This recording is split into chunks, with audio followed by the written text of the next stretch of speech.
los voy a acompañar para que vamos juntos a la clase de descifrando la hipofosfemia, claves en el diagnóstico y manejo. Primero, para motivar, el caso clínico de doña Yolanda.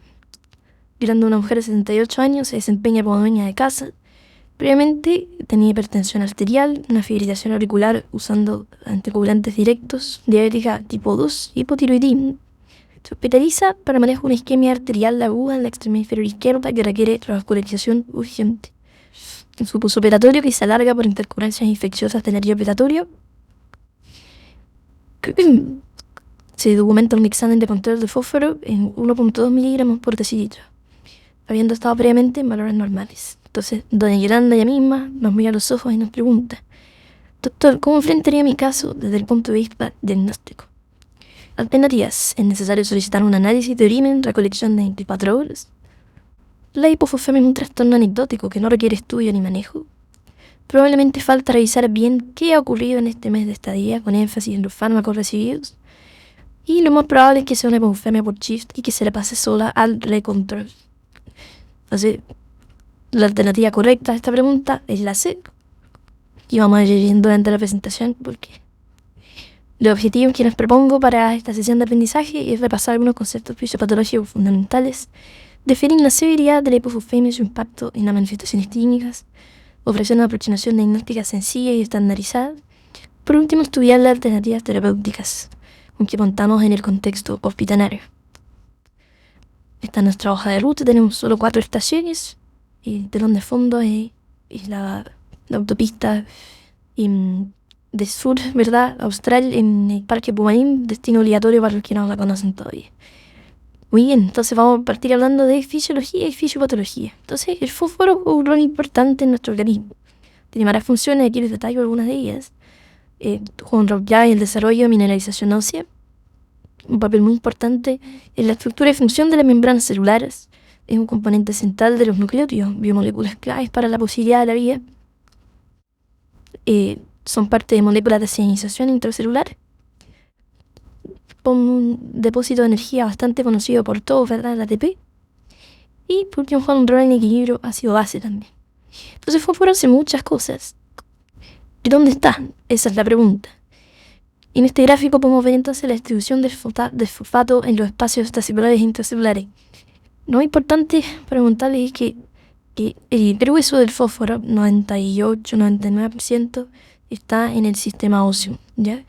Entre hueso y dientes está depositado la mayoría de esta sal, de modo tal que nosotros nos aproximamos a una pequeña fracción de ella, que es la extracelular, ¿verdad? Como muestra el gráfico, representa 9% del fósforo total del organismo y su nivel normal oscila entre 3.5 y 4.6 miligramos por decilitro, que es la unidad que más frecuentemente usamos nosotros en Chile. En el extracelular, el fósforo circula como varias sales. La más importante de ellas es el fosfato disódico, ¿verdad? Los estrés fosfóricos representan una menor cantidad total de fósforo biodisponible y el fosfato monosódico en relación al disódico están en proporción de 1:4. Por tanto, la sal predominante sin duda es el fosfato disódico, que tiene una valencia, como su nombre lo dice, de 2. Muy bien. Entonces, ¿cómo se da el balance de esta sal tan importante, de la cual, sin embargo, tenemos acceso a cuantificar tan poca en los exámenes que hacemos nosotros, que ven la concentración extracelular?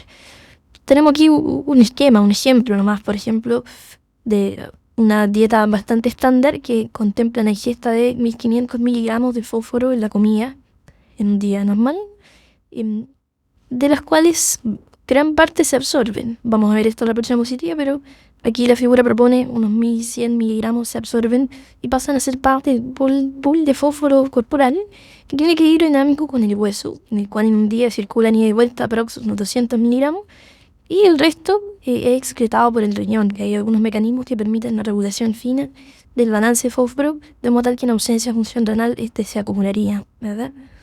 Y las deposiciones sin duda eliminan el resto del fósforo que no se absorbió en los enterocitos, junto con el fósforo de los jugos digestivos. Esto es un modelo para entender los actores, los órganos que participan en el balance. Vamos a ver el detalle de eso a continuación. Entonces, esto parte con la absorción intestinal. Podemos ver en esta figura un enterocito representado esquemáticamente. Hacia la izquierda el lumen intestinal, hacia la derecha la sangre. Y se refleja el principal mecanismo de absorción de fósforo en el intestino, que es por transportadores de sodio con fósforo inorgánico, que ocupan un mecanismo sin gasto energético acoplado a la gradiente favorable de sodio para el ingreso a la célula. Estos canales se han agregado como NPT2B, ya por NAPI2B. Vamos a ver que hay otros NAPIs que están en otras partes del balance de fósforo. Y estos canales permiten el ingreso del fósforo desde el lumen intestinal hacia el enterocito, y posteriormente otros cotransportadores de fósforo con aniones orgánicos permiten el ingreso desde el intracelular a la sangre, ¿ya? Y tenemos entonces que el fósforo se absorbe de manera transcelular en el intestino por un mecanismo que no ocupa gasto energético y que se ve favorecido por la acción de calcitriol, es decir, la vitamina D activa. Este mecanismo es muy eficiente, podemos ver en este gráfico que representa en el eje X la ingesta diaria de fósforo, miligramos por kilo de individuo, y en el eje Y la absorción neta del fósforo. Podemos ver que guardan una relación bastante lineal, de modo tal que al ofrecer más fósforo al intestino se va a absorber más. Esto es muy distinto a la cinética de otras sales, en particular del calcio, que tiene una cinética rápidamente saturable y muy poco eficiente. De este modo se absorben en condiciones estándar en torno a un 60 a un 75% del fósforo ingerido. Dijimos que el nefrón ejerce la regulación fina del manejo del fósforo, ¿ya? Esto ocurre fundamentalmente en el túbulo proximal. A la izquierda se esquematizan las células de este túbulo, y nuevamente hacia la región izquierda de la pantalla el lumen intratubular, y hacia la derecha la sangre. Y podemos ver nuevamente cómo aparecen los NAPI. Esta vez, eso sí, los NAPI 2A, que es más importante, y el 2C, un poquito menos importante. No el 2D, que es el que está en el intestino. Estos NAPI permiten nuevamente el reingreso de fósforo filtrado en el glomérulo hacia la célula epitelial y desde ahí hacia la sangre. De este modo, en condiciones estándar, se reabsorben en torno a un 80 o 95% del fósforo filtrado por estos mecanismos regulables a nivel del túbulo proximal. Esto es propio del fósforo y es muy distinto a la regulación de la gran mayoría de los otros electrolitos que manejan nuestra fisiología. Los reguladores de este sistema son fundamentalmente la PTH y el FGF23, hormonas que se aunan bajo el nombre de fosfatoninas.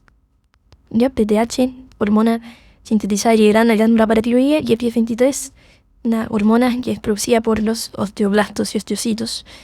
El rol de estas hormonas tiene que ver con downregular los canales de sodio-fósforo, es decir, su presencia favorece la fosfaturia, favorece la menor reabsorción de fósforo en el túbulo proximal, ya aumentando esta fracción excretada que, como yo les conté, voy a decir la cifra a la inversa ahora, oscila entre el 5 y el 20% en condiciones estándar. Lo que muestra el gráfico de la derecha es un poco engorroso de entender, pero es solamente para mostrar que esto ocurre en el túbulo proximal y en particular en las partes más tempranas del túbulo proximal, ¿ya? Eso es todo lo que quería mostrar. Muy bien, ahí vuelvo a mostrar el dato que mencioné antes. Bien, entonces existe este concepto de la homeostasis del fósforo, en el que ya hemos ido conociendo los actores que participan, los órganos, los mediadores, y que puedo mostrar cómo esto es adaptable en el tiempo, ¿ya? De modo tal que en este gráfico en el eje X se muestra el tiempo, primero en minutos, posteriormente en horas, en quiebre de la escala, y en el eje Y la fracción excretada de fósforo inorgánico, ¿ya? Entonces, podemos ver a la izquierda que hay algunos reguladores pobremente comprendidos a la fecha, que son las fosfatoninas intestinales. Estas hormonas actúan en cosa de minutos y permiten modular en tiempo real prácticamente la fracción excretada de fósforo en relación a las ingestas y ofertas en el intestino, ¿ya? Pero este mecanismo, como digo, se comprende pocamente y permite pocos cambios, o sea, cambios que son poco duraderos en el tiempo. Por ello, en la parte de la derecha del gráfico podemos ver los cambios hormonales que sí permiten una adaptación más a largo plazo. Y se ejemplifica aquí, la curva se separa en una dieta baja en fósforo hacia abajo y alta en fósforo hacia arriba. Si nos detenemos en la baja en fósforo, podemos ver cómo en condiciones de baja ingesta crónica de fósforo se produce un descenso de la PTH y de FGF23, que es esperable por los mecanismos que ya revisamos, y un aumento del calcitriol, que, como decíamos, va a permitir la mayor absorción intestinal de fósforo. A la inversa, se ven los cambios hormonales en una dieta alta en fósforo. Este pequeño gráfico busca reforzar nomás los elementos compensatorios en presencia de hipofosfemia, dado que de eso se trata nuestra clase de ahora. Y podemos ver cómo en contextos de baja ingesta crónica de fósforo, baja el fosfato plasmático, que dijimos que circula fundamentalmente como fosfato disódico, y esto va a echar a andar una serie de mecanismos que va a aumentar la hidroxilación de vitamina D y por tanto la disponibilidad de vitamina D activa en plasma. Esto va a aumentar la resorción tubular renal proximal de fósforo, aumentar la absorción intestinal, disminuir la monoparatividad y en último término tender a la normalización del fósforo. Pero estos mecanismos son saturables, son agotables y permite que se pueda generar la hipofosfemia como trastorno. Eso es lo que nos vamos a abocar ya en las próximas diapositivas. Para finalizar esta parte de fisiopatología, repasar solamente los efectos comparativos entre PTH y IGF-23 que como vimos actúan como aliadas en algunos momentos, pero como enemigas, por decirlo así, en otros. Entonces, la PTH favorece la fosfaturia por este efecto de altura proximal, pero favorece también la hidroxilación de vitamina E y esto así que aumenta la absorción intestinal. Por tanto, favorece la eliminación de fósforo del organismo a la vez que favorece su ingreso. Y por ende, su efecto de la fosfemia es hacia la normalización o incluso puede favorecer un poquito que suba el fósforo. En cambio, FGF23 favorece la fosfaturia y bloquea la hidroxilación de vitamina D, cortante el milieu y la absorción intestinal y de forma categórica es un hipofosfemiante en todos sus mecanismos de acción. Bien, veremos ahora las manifestaciones clínicas de la hipofosfemia. Tenemos aquí entonces el espectro de severidad de este trastorno que es un diagnóstico bioquímico, ¿verdad? Llegaremos a él más probablemente por una alteración de laboratorio de forma imprevista. Entonces, existe la hipofosfemia en grado leve, que tiene una concentración plasmática de sobre 2 miligramos por decilitro, una en grado moderada, que está entre 1 y 1.9, y una en grado severa, que es bajo 1 miligramo por decilitro, y es donde aparece más riesgo de los efectos adversos clínicos que repasaremos a continuación. Entonces, aquí a modo de resumen, como bien vimos, el fósforo juega un rol muy importante en muchos procesos celulares y de nuestra fisiología y por tanto no extraña que su clínica sea bastante heterogénea, que puede afectar a varios sistemas. Entonces, puede producir rhabdomiolisis, hemólisis por alteraciones en las propiedades contráctiles del músculo y elásticas de la membrana del eritrocito respectivamente, difusión leucocitaria, por tanto algún grado de inmunoparesia, disfunción respiratoria que está fundamentalmente por debilidad muscular, insulinoresistencia en cuadros crónicos, disfunción miocárdica, muy importante para un paciente grave, y síntomas neurológicos de variada naturaleza que en su mayoría tienen que ver con la disminución del umbral convulsivante. Solo para repasar y aterrizar uno de estos efectos que probablemente es de los más graves para el médico que se desempeña en un ambiente hospitalario, de los más agudos, y les muestro este pequeño gráfico, esto es de un estudio antiguo en pacientes de UCI, donde vemos en el eje X la concentración de fósforo y en el eje Y la fuerza diafragmática representada como los centímetros de agua de presión inspiratoria máxima. Ya que eso se puede cuantificar con una técnica clínica bedside. Y podemos ver cómo, si bien aquí nos sale la línea, la recta, que une los puntos, hay una clara tendencia a que los pacientes que tuvieron menos PIM eran los que tenían hipofosfemia más profunda. Del contrario, los con PIM normales en su mayoría tenían hipofosfemias leves o bien fósforo normal en la sangre. Entonces, solo para poder aterrizar y mostrarles que estas consecuencias de la hipofosfemia son reales y, como casi todo trastorno neurolítico, su aparición depende de la velocidad de instalación del trastorno y la profundidad de este, además del contexto clínico global en que se da. Muy bien, vamos a repasar ahora el enfrentamiento diagnóstico. Entonces, aquí la primera bloque que se come la diapositiva, aquí para enfatizar solamente que la causa de la hipofosfemia es evidente en la gran mayoría de los casos después de una buena anamnesis y examen físico. Por tanto, la herramienta clínica más importante para entender estos pacientes es la clínica, ya que es lejos lo más importante el contexto en que sale la hipofosfemia, el tiempo con que se está presentando, los fármacos que usa el paciente, las cosas que le han acontecido, sea de forma ambulatoria o hospitalizada. Las más de las veces la clave diagnóstica está ahí y no se requiere hacer estudio adicional.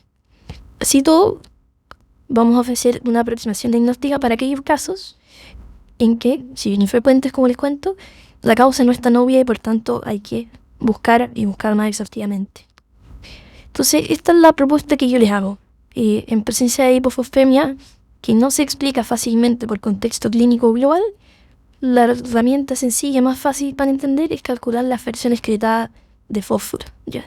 Esto es un cálculo muy sencillo, se calcula tal cual la fracción excretada de sodio o de nitrógeno ureico, que probablemente todos estamos más habituados a hacerla, y tiene sus bemoles también sobre qué tanto sirve o no, pero eso es para otra sesión. Y se calcula de la misma forma y se interpreta como les pongo acá a continuación. Entonces, si es que esta fracción excretada es bajo 5%, o si yo fui muy motivado y me dio una harina de 24 horas, yo les puse ahí por si lo hicieran, pero en ese caso el corte son 100 miligramos. Es muy distinto ese escenario al escenario en que está sobre 5% o más de 100 miligramos.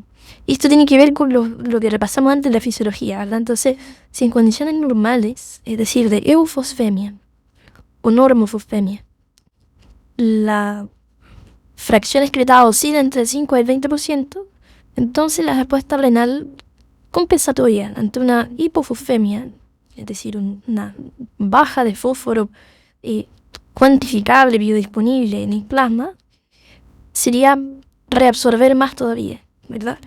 Por tanto, si es que así es, y la fracción excretada es más baja todavía, bajo 5%, entonces la causa más probablemente es shift desde el intra al extracelular o menor absorción intestinal. Y por contraparte, si es que es más de 5%, eso es inadecuado renalmente hablando para una hipofosfemia y por tanto la pérdida renal. Vamos a ejemplificar los casos más importantes de esto. Entonces, de los casos de shift les pongo 3 ejemplos que son lejos, yo creo que lo que más se encuentra en la clínica. La alcalosis respiratoria, esto es un clásico, ¿verdad? Paciente que ingresa desde la urgencia por insuficiencia respiratoria, en evolución temprana, y la probabilidad que tenga hipofosfemia en el perfil químico de ingreso es muy alta. Esa hipofosfemia corrige sola después al mejorar la insuficiencia, ¿verdad? Esto tiene que ver con una mayor demanda intracelular de fosfatos, produciendo un shift desde el intra al extracelular, producto de una mayor activación de la enzima fosfofructoquinasa en contexto de alcalosis intracelular, ¿verdad? Tremendamente como un deber benigno, se pasó solo en recontrol más de las veces, pero uno como clínico le toca verlo mucho, sobre todo cuando yo hago turnos de intermedio y es tremendamente común, y en ese caso no amerita mayor estudio, dada que, como les cuento, es un cuadro medio autolimitado. Un poco más grave es el síndrome de la alimentación, ¿verdad? Una constelación de trastornos electrolíticos y clínicos que se produce al realimentar generosamente en cuanto a aportes calórico-proteicos, un paciente que está crónicamente debilitado de nutrientes y cuyo sello bioquímico es la hipofosfemia, ¿ya? Junto con hipocalemia e hipomagnesemia. Todo esto es por shift.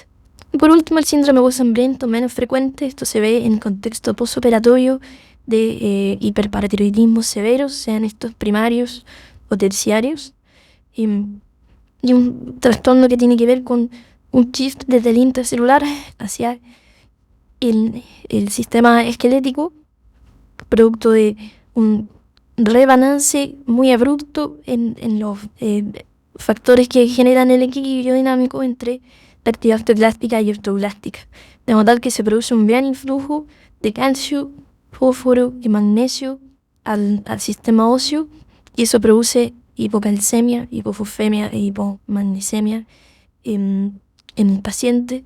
Y para poder compensar estos trastornos, que en su mayoría es déficit de cationes, se produce hipercalemia para mantener la electroneutralidad. Estos son escenarios de shift comunes, hay más, pero se los propongo como una de las cosas más frecuentes que no es. Y en segundo lugar tenemos la menor absorción intestinal. Esto es un poco más intuitivo, tiene que ver con hipoingesta de fósforo. El fósforo se encuentra sobre todo en los productos, en las carnes, ¿verdad? Sobre todo las carnes más ricas en nitrógeno, como las carnes rojas, y el uso de antiácidos, no tanto de inhibidores de bomba a protones, sino que antiácidos propiamente, que favorecen o sea, que están hechos en base a sales de magnesio, de calcio y de aluminio muchas veces. Eso queman fósforo en el intraluminal del intestino y favorece la hipofosfemia, y sin duda también la diarrea crónica, en particular cuando es de tipo malabsortivo. Y por último, la pérdida renal tiene que ver con distintas formas de hiperparatiroidismo, ¿verdad? Sea este primario o secundario, las más de las veces va a cursar con algún grado de hipofosfemia, sobre todo cuando es prolongado o severo. El déficit de vitamina D igualmente por un doble mecanismo, porque induce hiperparatiroidismo secundario y porque tiene menor absorción intestinal de fósforo. Las tubulopatías proximales, ¿verdad? Que es otra forma de decir la acidosis tubular renal tipo 2 y su prima hermana, el síndrome de Fanconi, producen pérdida masiva de fósforo por el riñón por un defecto en el túbulo proximal, que como vimos cuando está en la reabsorción masiva de fósforo filtrado en el glomérulo. Hay un rol importante de los fármacos acá, a destacar algunas preparaciones de fierro. Lejos la más asociada es la carboximaltosa, cuyo nombre comercial es Ferinject, de amplio uso intrahospitalario. Y en mucho menor grado se presentan otras formulaciones como el fierrosacarato, que es el Venofer. Ocheltin también lo comercializan. Y también algunos inhibidores de tirosinquinasa, en particular el imatinib, de uso clásico en epilepsia amiloide crónica, también es de las causas comunes descritas. Y por último, ya mucho más frecuente, la estomalación copsínica, un cuadro en que se produce un exceso de FGF23 circulante, hormona que no medimos en la mayoría de los laboratorios en Chile. De hecho, nuestro laboratorio no se mide sino solo en contextos de estudios clínicos para algunos docentes autorizados, pero que son tumores más bien histológicamente benignos y que cursan con exceso de producción de FGF23 y suelen ser tumores acrales de difícil diagnóstico, pequeños, que se identifican finalmente en estudios de medicina nuclear de forma muchas veces incidental y terminan explicando una hipofosfemia persistente. Entonces, este es el esquema general que promueve para poder aproximarse a los cuadros de hipofosfemia difícilmente explicada o entendible por la relación clínica inicial. Todo esto sin duda más cotejado con el resto del globo. Como ustedes vieron, es importante entender en qué están los otros electrolitos, en particular magnesio, calcio, potasio. Y sin duda entender en qué está el estado de vitamina D y de PTH del paciente. Entonces vamos a tenernos una sola diapositiva en repasar esto de la carboximaltosa, que la verdad es que es una epidemia, ¿verdad? Cada vez más tenemos disponible Ferinject para manejo de hipofosfemias en pacientes tanto ambulatorios como hospitalizados, un fármaco bastante seguro que permite administrar mucho fierro en una única infusión y por tanto es muy cómodo para reponer las reservas perdidas. Sin embargo, tiene el gran problema de que se asocia a hipofosfemia en un gran porcentaje de los casos. Las más de las veces lee, pero en algunos pocos pacientes, probablemente por polimorfismos que todavía no comprendemos, se asocia a hipofosfemias severas persistentes y muchas veces con hipocalcemia acompañante. Entonces, esto se ve configurando fisiopatológicamente como el síndrome de las 6H, que se las pongo. Entonces, la primera esjuya es un aumento de FGF23 dado por la carboximaltosa, que es el azúcar que rodea al hierro en esta presentación, que primariamente induce un aumento de esta hormona, que eso va a producir hiperfosfaturia y por tanto hipofosfemia, por mecanismos que ya explicamos. Se va a producir, entre comillas, un hipocalcitriol, que lo puse así para referirme a un déficit de la forma activa de la vitamina D, dado que el FGF23 bloquea esta activación por la hidroxilasa. Y esto va a generar por menor absorción intestinal hipocalcemia y esta a su vez hiperparatiroidismo secundario, que va a perpetuar el trastorno del fósforo y así, ¿no? Entonces, no todos los pacientes presentan las 6H completas, pero esta es como la foto macro de este trastorno y a veces tocan a estos pacientes en el hospital y uno rescata el antecedente de administración de fierro y a veces es difícil manejarlo.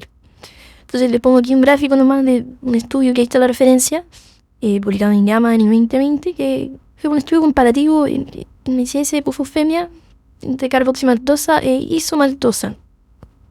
Isomaltócido. Isomaltócido es una formulación que no tenemos disponible en Chile todavía, pero en el futuro tendremos, que comparte varias ventajas de la carboximaltosa, pero tiene la ventaja que no se asocia a este trastorno del fósforo. Este estudio que queremos está hecho para eso, pero aprovecha a reflejar de paso la epidemiología clínica con que se presenta la hipofosfemia en estos pacientes. Entonces podemos ver que en cualquier momento del estudio, en torno a un 75% de los pacientes presentó hipofosfemia definida como hipofosfemia bajo 2, es decir, al menos moderada, durante la evolución del estudio, ¿ya? Algunos de estos pacientes sintomáticas, otros no. y unos poquitos, como digo, severos y requiriendo hospitalización. Y podemos ver cómo estos pacientes, algunos de ellos, en este estudio particular, al día 35, es decir, 5 semanas desde la infusión, más del 40% mantenía el trastorno. Entonces, el trastorno es frecuente de ver en esta formulación de hielo y puede ser persistente en el tiempo. En la diapositiva se había enterado un poco, disculpa. Y vamos a hablar entonces de tratamiento terapéutico. Volvemos a doña Yolanda. Entonces, ampliando un poquito el caso, aquí en la lámina amarilla, habíamos quedado que en vez de hospitalización, los exámenes de seguimiento están en hipoglucemia 9.2 miligramos por decilitro. Lo que hizo el equipo delante fue que revisó los fármacos y se dieron cuenta que hace 3 semanas, si bien el registro no era claro, había recibido 1 gramo de ferrocarboximentosa. Esto por diagnóstico de ferropenia en un perfil de fierro solicitado por anemia leve. Entonces evoluciona con fósforo persistentemente bajo 1 miligramo por decilitro y se agrega hipocalcemia sintomática. Esto es un caso real. Entonces ahora Yolanda nos pregunta: doctor, ¿cómo enfrenté mi caso desde el punto de vista terapéutico? Además, obviamente, de la PIC de calcio que merece esta paciente por tener hipocalcemia sintomática. Entonces, seguimiento estrecho en unidad monitorizada hasta documentar resolución espontánea. B. La hipoglucemia es un trastorno anecdótico que no requiere estudio ni manejo. Vuelve a aparecer esta alternativa satírica. C. Con aportes de fósforo endovenoso y oral. Y D. Una lata de Coca-Cola cada 8 horas vía oral. Entonces, en esta pregunta la alternativa correcta es la C. Vamos a ver a continuación por qué. Reforzar solamente nuestro espectro de severidad con memes para poder grabarlo mejor en el hipocampo. Entonces tenemos trastornos leves, moderados y severos.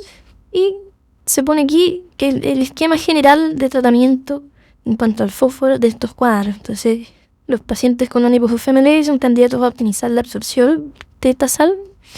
Aquellos con un cuadro moderado son candidatos a fósforo oral más o menos fósforo endovenoso.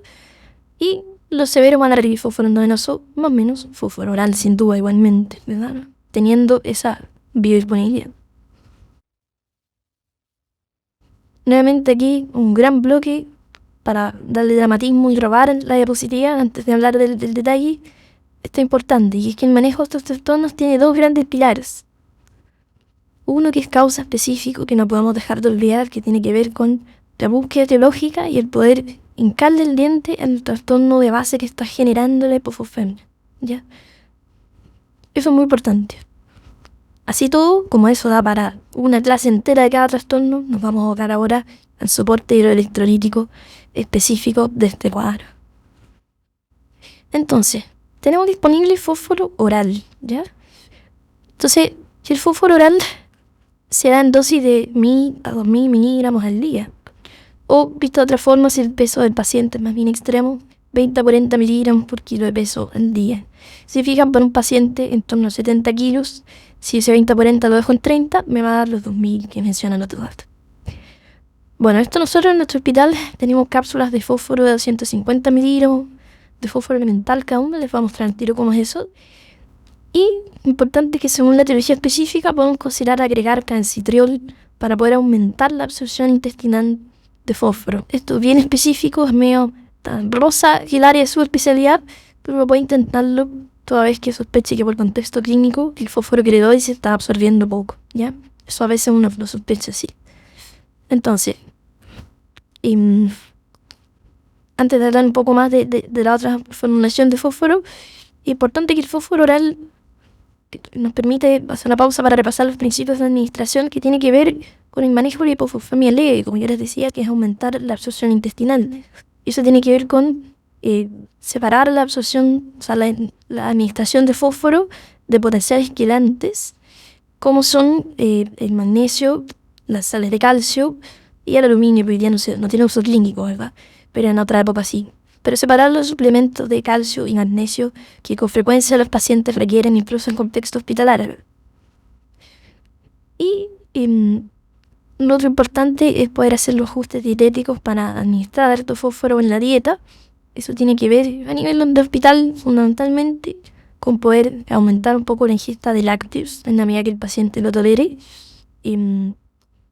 Y eso fundamentalmente es la medida más importante, ¿verdad? Y no restringir las proteínas siempre y cuando la función renal lo permita y el resto del contexto del paciente.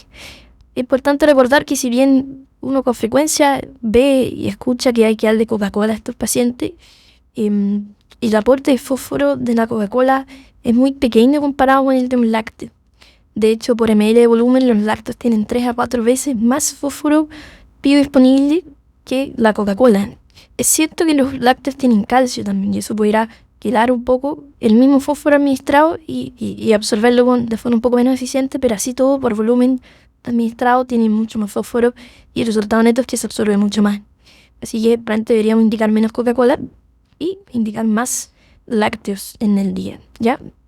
Entonces, esa pausa uno se puede hacer para poder repasar los principios de administración del fósforo oral y los aspectos de cronoterapia, por decirlo así, que tiene, que es decir, no administrarlos junto con suplementos de magnesio, de calcio, como lo más importante.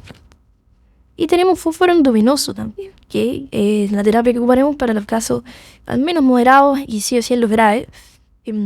Aquí les pongo una dosis inicial, una propuesta que es lo más sugerido en la guía, entre 0.08 y 0.16 millimol por kilo de peso. Hay fundir en unas 4 o 6 horas. Esto es bien variable. Y de hecho la dosis más alta y rápida reportada en uso en estudios clínicos en uso seguro es de 0.64 millimol por kilo de peso administrado en 8 horas, una dosis mucho superior, pero con una mano en el corazón debo decir que esa dosis es mucho más similar a la que nosotros usamos en la práctica clínica. Esta segunda que yo les cuento, 0.64. Representaciones disponibles las vamos a repasar en otra diapositiva, pero importante comentarles nomás que el fósforo tiene un límite de infusión que se ha estimado, son datos súper antiguos, pero se ha estimado para poder minimizar el riesgo de hipocalcemia, ¿verdad? Al administrar fósforo en la sangre del ser humano, eso va a interactuar con el calcio y pudiera producir hipocalcemia transitoria, pero sintomática. Y si bien la tetania no es lo más grave que le puede pasar a un ser humano, sí el riesgo arrítmico puede ser una consideración. Por tanto, se propone un límite de velocidad de infusión de 6.25 miliequivalentes por hora, y como este dato está en miliequivalentes, va a depender de la valencia de la sal que voy a usar, cuál va a ser el límite de velocidad. Pero esto se lo pongo muy práctico en otra diapositiva. Entonces, repasando las opciones de fósforo oral, no vamos a leer toda la diapositiva, mucho número, pero bueno, pueden pausar la presentación, sacarle una foto y guardarlo, pero es para mostrarle que hay dos grandes opciones que son las que se usan, que imitan formulaciones de Estados Unidos, allá se comercializan por laboratorios, nosotros tenemos que mandarla a hacer por magistral. En el caso concreto, en nuestro hospital lo que hicimos fue, con el equipo de farmacia clínica, solicitar la compra al hospital de un stock de fósforo y así lo vamos usando y reponiendo para los pacientes, y siempre fósforo en cápsulas cuando lo necesitan, ¿ya? Ahí se les enumero las ventajas y desventajas de cada formulación, son pequeñas y están basadas fundamentalmente en el pH del compuesto y en las sales que acompañan, cuánto sodio, cuánto potasio, pero son bastante similares y esto obviamente se puede hacer en el hospital, pero también se puede hacer de forma ambulatoria.